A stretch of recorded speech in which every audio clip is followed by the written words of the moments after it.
Good afternoon, Oak Grove. Happy Thursday. Welcome to this week's installment of our Midweek Update series here on the church's YouTube channel, where I just populate into your device in the middle of the week to say hello and to try to keep the church family on our mind for the other days of the week that we're not in church. So thank you for taking a minute to join me here today. Well, I had really hoped that today I would share the experience of the installation of our new shed in the backyard of the church today. That's what I wanted to talk to you about today. And maybe we'll get to that next week. And for those of you who come to worship this Sunday, you'll see it in person. The new storage shed that we just purchased has been delivered, and it looks great. We'll take a closer look at that next week. That's what I wanted to talk about today. But, there are weeks when I struggle to know what to talk about in these videos, and there are other weeks when the world presents us with things to talk about. So, as you know, these videos are totally unrehearsed by me. I don't put very much thought at all into what I'm going to say until I sit down because I want it to come from the heart. But today, even more so, that's really the case. And so right now, I'm trusting the Holy Spirit to give me each word that I'm going to say because I don't know what it's going to sound like till it comes out of my mouth.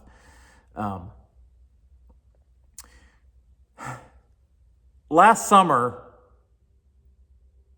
there was an attempted assassination attempt against President Trump, now President Trump.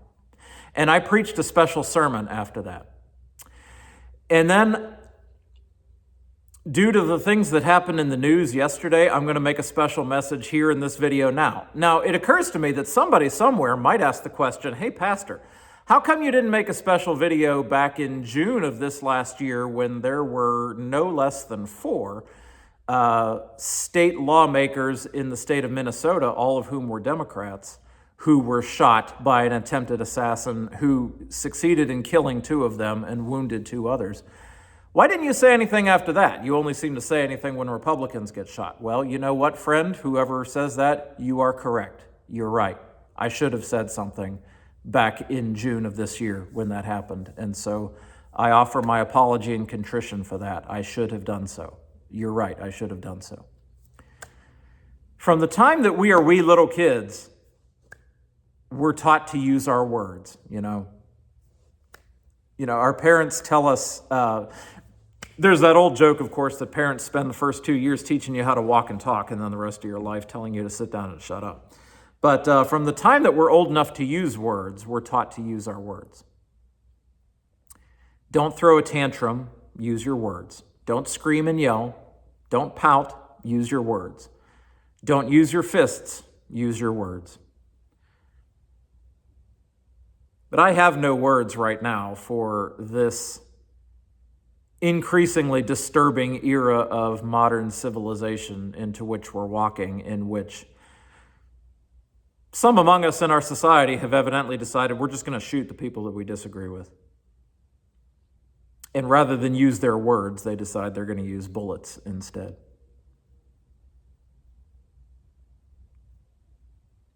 I don't know. I don't know what to tell you.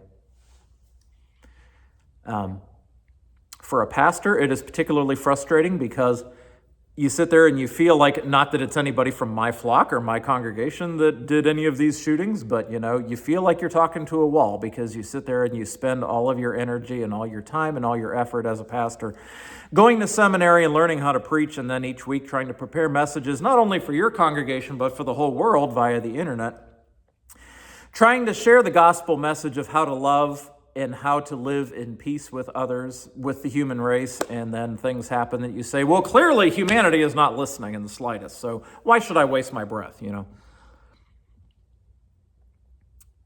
This isn't okay. It's not okay. And, we're in such an incredibly toxic and divisive era in human history that, you've got people that sit there and say to themselves, you know what? That other party over there, those other folks on the other side of the fence from me, they are doing such heinous and monstrous and horrible things right now that I feel that a little bit of righteous violence might be justified. No, I don't feel sorry for whoever gets shot from that side because they are doing such monstrously immoral things that they've had it coming. And so I think this righteous violence actually might be God's will. That is horribly, hideously dangerous, sisters and brothers. We can use God's will to justify absolutely whatever we want. And I'll tell you, whichever side of the spectrum you sit on, I can tell you that the people on the other side are also saying the same thing about your side. That your side also is the side that is doing such monstrously immoral and unethical things that some righteous political violence would be justified.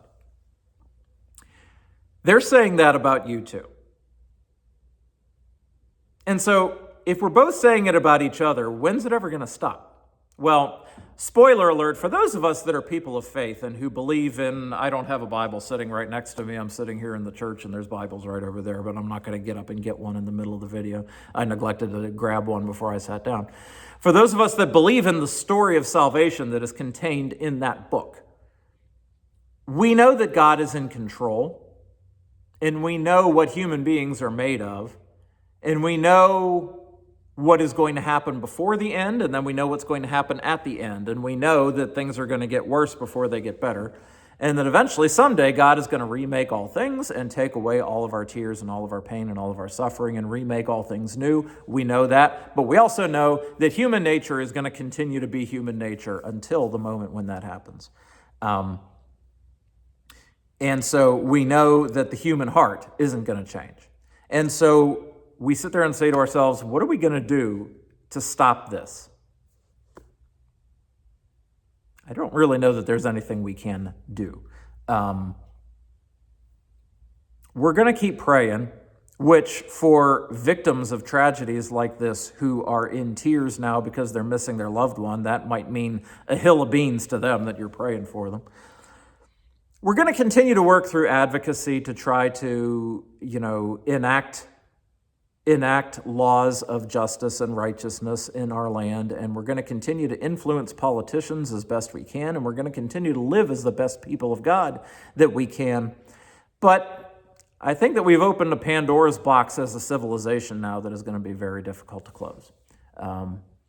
And honestly, a lot of the kind of tribal hatred that has always been brimming right beneath the surface of human beings is just coming out a lot more obviously now. We're just seeing it, right? And yet at the same time, even as I say that, something does feel a little different. That now we've just entered into a day and age, and you can take this beyond the explicitly political sphere and take it into the sphere of the private sector, although it's always influenced by politics at one level or another. Look at the assassination of the United Healthcare president, was that earlier this year or late last year, and how a man felt that it was morally justifiable to assassinate this man who was a husband and a father in broad daylight because he didn't like him, to try to make a social point. Again, our parents taught us to use our words, but now we've just decided we're going to use bullets instead because we're mad that our words aren't working well enough. Well, that's kind of tough. That's tough. Deal with it.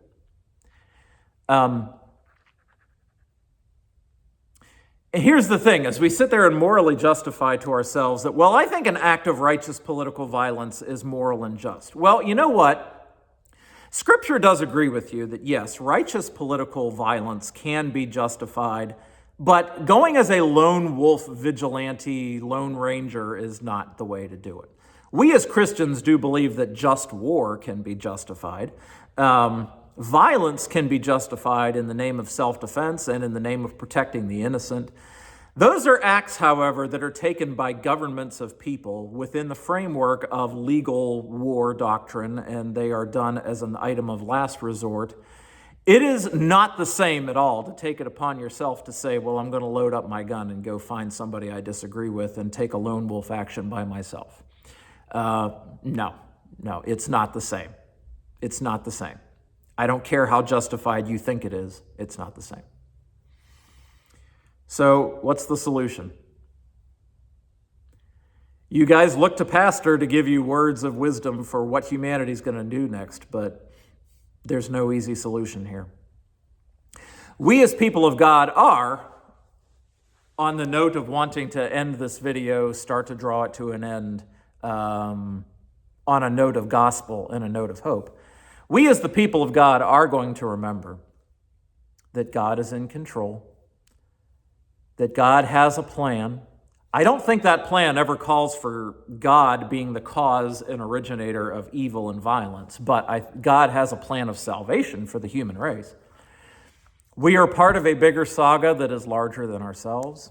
We have a part to play in that saga by sharing the good news with all creation, by responding to hate with love, responding to evil with good, in whatever ways we are able to do so in our lives. And so you can spread some of that kindness today by being kind to your family and friends and your neighbors and your coworkers and your fellow motorists on the road by showing courtesy to others. You can perform public service and get outside of your own head as we start to spiral in a bad place where we worry, oh, humanity's just going to hell in a handbasket and it's getting under my skin. Yeah, it's getting under my skin too. So when it starts to get under our skin, we get outside of ourselves by serving somebody less fortunate than ourselves. Go serve somebody today. Find a soup kitchen and go ladle some soup if that's what you have to do. We're going to keep coming to worship and we're going to keep praising the God who we know is in control and who someday will put a stop to all of this and remake all things new.